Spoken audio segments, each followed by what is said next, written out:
George Washington Gill Averett, 1824–1902, Autobiography, 1824–1846, Typescript, HBLL, Biographical Sketch of the Life and Adventures of George Washington Gill Averett, who was born in Murray County, Tennessee, January 20th, AD 1824, living at the place of birth with his father and mother and brothers and sisters until sometime in the year AD 1830.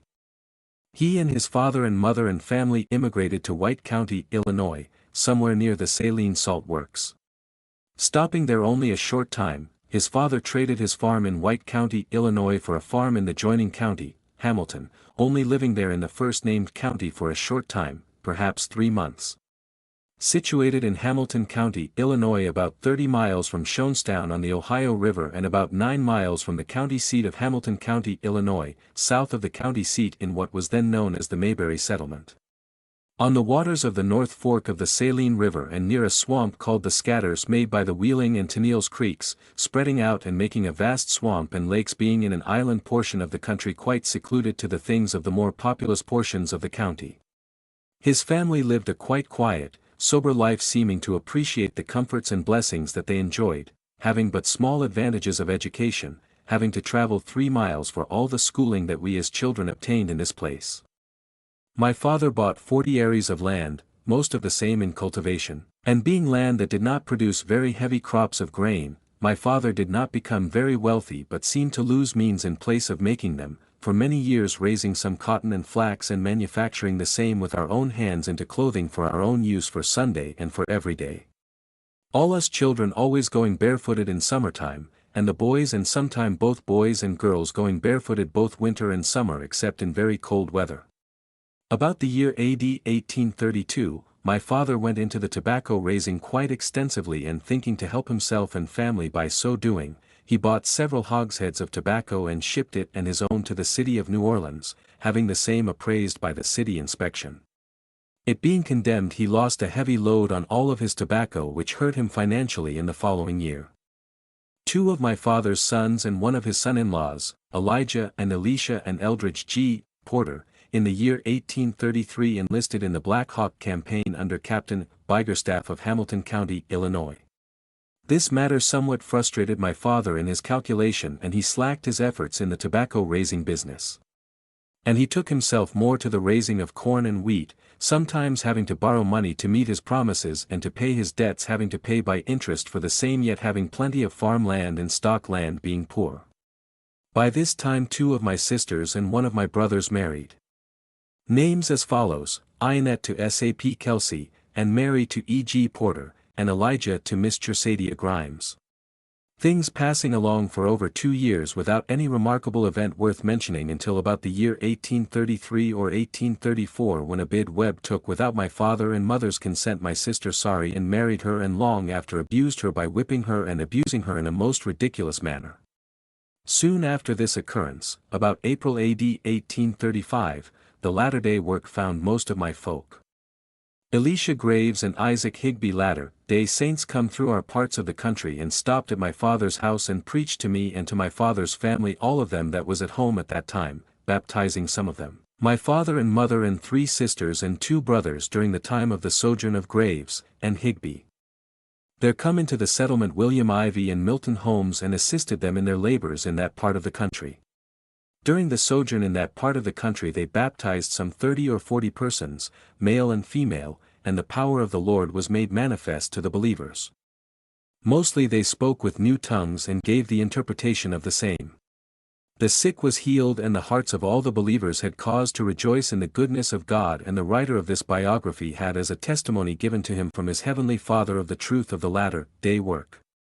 Although he was only a child about 9 years old, the Lord answered his humble prayer and made manifest his power by healing him instantly of disease. For the first time he ever had faith to ask the Lord for such a blessing, seeing and hearing my mother and sister and many others spake with new tongues and give the interpretation of the same. And many other manifestations of his power made manifest to his saints in them days, when they loved one another and sought the interests of each other, and the Lord blessed them that loved and worshipped him the true and living God.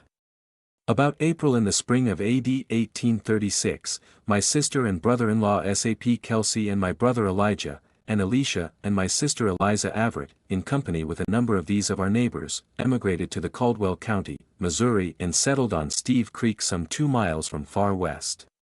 The spring following 1837, my father and mother and my sister Pivenia and my brother John and Murray Averett, all of us emigrated to Caldwell County, Missouri, and settled on Shoal Creek about 1.5 miles from far west, Missouri on a fertile spot of land. Cleared off some land and fenced and sowed to turnips some of the same. This country seemed to teem with all of the blessings that mortals had or to wish for. Convenient range 1,000 of acres of grass and the fertile prairie suitable for mowing for hay and easy to be brought into cultivation, the country seeming to teem with all the blessings that our hearts could desire, honey, deer, turkeys, hens, quails, and the streams teeming with their furry tribes by the thousands and easy to obtain many beautiful groves of beautiful timber and convenient wild fruit and nuts too numerous to mention. My father rented some corn that had been planted before he arrived at far west, raising some of the best corn and sod that I ever beheld raised on sod land. Everything seemed to grow and prosper in this land that was put into the ground and cultivated. Another blessing that this country offered was the very best of spring water in abundance. This land seemed to be a choice land in every deed, and to the writer of these lines this land seemed to be a heaven in every deed. Everything seemed to smile with blessings too numerous for my pen to describe or my tongue to express. Although but a small boy, I rejoiced exceedingly in this land of Zion and felt to give God the praise and to bow before him on my bended knees and to call on his great name for his blessing and to thank him for the light of the gospel and for the many great blessings which he was blessing on us within that goodly land of Zion. During this summer of 1837, my brother Alicia Averett was married to a widow of the name of Dorcas DeWitt, the widow of Robert DeWitt, who was killed in an affray or fight in McLeansboro, Hamilton County, Illinois. Supposed to have been killed by a man by the name Bum Gamer and some other man, name forgotten by the writer. Dorcas DeWitt had 3 children by Robert DeWitt, namely Kizian, John and Sari, who all moved to Missouri in the same company that Alicia Averett did, and many others at the same time emigrated and settled in the neighborhood of far west, Missouri during the summer of 1837. About the months of July and August, the mobbers of the neighborhood and joining counties of Ray, Clinton and Lafayette, Jackson and Daviess began to howl like so many bloodthirsty wolves, appealing to their neighbors for help and declaring that the Mormons and Joe Smith would overrun the country, and at the same time making all manners of lying, slandering reproaches against the Latter-day Saints and especially against Joseph Smith, the prophet of the Lord, having driven the saints from time to time from Jackson County and Ray, Clay, and Clinton, robbing them of their homes and property. Each time, more or less being at the present time, only making themselves new homes in Caldwell County and Daviess, one of the joining counties. In August of the year 1837, at the election polls in Gallatin, Daviess County, Missouri, some of the mobbers decided that the damned Mormons shouldn't vote, and in consequence of their undertaking to enforce the same, one of the saints by the name of Butler and several of the mob got into a fight. Butler getting the better of all who engaged in the fight, Butler coming out victorious in the skirmish by being an expert in wielding his cudgel. This affair still enraged the mobbers still more in Daviess and the adjoining counties. Sometimes during that fall a portion of the saints who lived at DeWitt on or near the Missouri River was driven from their homes and full-grown fields of corn, and would have been murdered if it had not have been that the hand of the Lord was over his people for good, and his prophet Joseph was awake to his duties and went to their welfare with some of his brethren of the saints and assisted them and guarded them to the city of far west in Caldwell County, Missouri. One of the mobbers, before the saints left DeWitt, approaching the night guard, a man by the name of Alexander Williams, while on duty and firing their guns at him without effect and breaking to run, Williams, fired his gun at one of them, striking him near the mouth. And to use the language of Williams, he made the mobber call on his God, he thought, for the first time in his whole lifetime, and it was stated that Williams shot his chew of tobacco out of his mouth. About or soon after this occurrence, difficulty occurred betwixt the saints and the mob in the neighborhood of Haun's Mill, and the two parties met together and held a treaty of peace, and agreed to be at peace with each other and before the saints who was assembled at the treaty of peace. The mobbers, contrary to their solemn agreement, returned and commenced some 200 of them to fire on the unsuspecting saints, men, women and children, massacring them in a most brutal manner, so much so that my ability is inadequate to describe the extent of the same, after satisfying their hellish desires by the shedding of blood. And some of them mangling the bodies of the slain after death, one man, by the name of McBride, whose body was horribly mangled by being cut to pieces with a mowing scythe. It was also told that some of the mobbers fired at some of the women of that place, shutting them in their place after they had done all the meanness by killing all the men they could find alive. They murdered 2 small boys to satisfy their hellish disposition. All of this shouting happening at or near the Hans mill, where there was a small, of houses, and amongst the worst, one blacksmith's shop, in which the most part, as I am informed of the murder, was committed, and after the affair was all over 17 of the slain was buried in an old well near the shop by the few men that was left and the women of the place. Soon after this occurrence the mob grew more and more enraged. Some small skirmishes took place after this and some before. One bloody fight took place before at Crooked River, where a number of the mob was killed and wounded, and several of the saints was wounded, and one noble man of the saints was killed, David Patton, and one of the 12 apostles, a noble spirit much lamented by all the saints. One of the Madge family and one of the Henricks family was also shot and badly wounded at that encounter at Crooked River, but both recovered after a long time suffering. Sometime in the fall of A.D. 1837, the governor of the state of Missouri ordered the militia of the state of Missouri to go in numbers of some 5,000 to 7,000 to drive the saints from the state of Missouri, or to exterminate them indiscriminately. At the critical moment, Joseph Smith the prophet, seeing the militia and mob being moved against the far west, seeming determined to massacre all the saints, he in wisdom gathered his brethren together to protect the interests of the saints, some 300 in all, able-bodied men, old and young, to defend the helpless. After several days maintaining their positions on the borders of the city with this handful of men compared to the numerous numbers of the mob and militia, there being a flag of truce placed betwixt the 2 armies, there was a treaty of peace agreed upon, and the mob and militia marched into far west, Missouri, the treaty being on the conditions that the saints lay down their arms and leave the state of Missouri and they shouldn't be harmed. And so General Blake and his men marched into the city of far west, Missouri, and formed themselves around the saints en masse and ordered them to lay down their arms with a promise that they should receive them again. As soon as the saints left, and as soon as the mob and militia got possession of the city, they commenced to plunder the saints' property in every quarter, taking goods and chattels in every direction, pretending that they was their goods, and said that the damned Mormons had stolen them from them, often claiming men's horses that they never had seen before, and taking them straightway with them, bidding defiance to all opposition.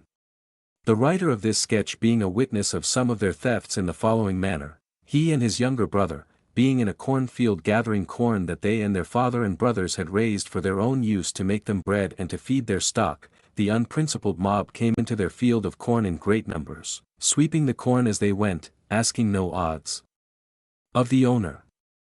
and making their way up to the writer of the same, and making a proposition to the effect that they would make these boys haul their corn to their camp, and no doubt would have carried their hellish plans into effect had not there have been one among them that had more human principle than the rest of his kind, riding up right in the nick of time and telling them to leave the boys alone. As soon as this opening presented itself, myself and my brother hastily left for home, taking with us what corn that we had gathered without waiting to gather a full load. Things moved on in about this manner more or less until the saints left the county of Caldwell, Missouri, for the state of Illinois, in cold weather, thinly clad and poorly furnished with provisions in cold weather. In the winter and spring of A.D. 1838, leaving their homes in Caldwell, Daviess, and Clinton County to their enemies without asking for any remuneration whatever, my father leaving quite an improvement some 2 miles from far west without any remuneration whatever, my brothers left similar ones near far west. The foregoing brothers' names were Elijah and Elisha Averett, who endured many hardships during the persecution of the saints in Missouri and also in Illinois. Early in the spring of A.D. 1838 myself, father, mother, 4 brothers, Elijah, Elisha, John and Murray, and sisters Eliza and Pivenia landed with the body of the church in the state of Illinois, most of the church stopping in Adams County at first, renting land as they best could, the people of Adams County being kind to the saints and especially the people of the city of Quincy, Adams County. My father and my brother-in-law S.A.P. Kelsey crossed the river at Hannibal, Missouri, and from there turned their course to Millville, Illinois, and from there to Payson, and there rented 40 acres of land of one of the old settlers by the name of James Rollins, paying him for the rent of the same, the breaking of the same. Now prepare for the crop that they must raise that same year of corn, being a bad bargain as it was attempting for one crop of corn and one crop of wheat but making the best of a bad bargain that we could. We raised some corn and worked it, breaking prairie and other pursuits such as we could obtain employment through that summer and fall. And in the spring of AD 1839, my father and mother, and my sister Perenia and my brother Murray, and my sister Mary Porter and her husband E.G. Porter moved from Adams County, Illinois to Pike County, Illinois and settled 1/2 mile from a small place then called Fairfield, afterward being changed to the name of Pleasant Hill, living in the south portion of the above-named county on the waters of the creek about 5 miles from the Mississippi River and on the second bottom of the same, a rich fertile county where my father bought 40 acres of land and followed the pursuit of farming in the same neighborhood until his death. Some years after, my mother also died and finally, 2 brothers and 2 sisters and one of the sisters' children and many nephews and nieces died in the same neighborhood and most of them was buried in the McCullen graveyard. About the year AD 1845 or 1846 my father sold out his possessions consisting of 40 acres of land, 1 timber on the neighborhood of Pleasant Hill, Pike County sold to John Venabell, and moved about 4 miles near a village named Mountainburg in same county. Bought 40 acres of land and improved the same, clearing out a small farm and building some buildings, living on same until the day of his death when on that memorable day, the 19th of April A.D.